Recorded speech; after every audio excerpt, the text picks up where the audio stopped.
สบายดีเอฟซีมื้อนี้พาพี่น้องเอฟซีทุกคนเนาะมาเบิ่งเส้นทาง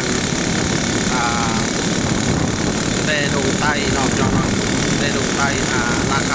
ำเป็นเส้นทางของป้องกันที่ที่ว่ามาบนเกลือเกาหลีเนาะมีเพิ่นกำลังลงเบสบอลเนาะที่มันเป็นตัวอย่างเส้นทางที่กว้างใหญ่แล้วก็สะดวกสบายแล้วเนาะในการเดินทางไปมาหาสู่กันลงเบสบอลแล้วเนาะเส้นทางที่ดีแล้วพี่น้องเด้องามเส้นทางตัวอย่างนะก็แล้วทางเป็นห้องน้ำแล้วพี่น้องเป็นห้องน้ำเที่ยวจริงเลยเนาะเที่ยวจริงเลย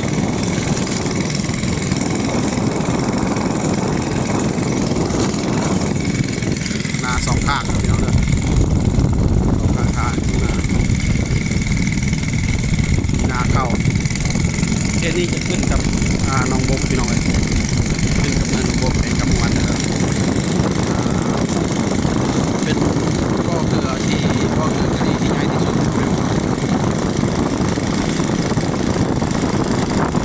จะมีบ่อ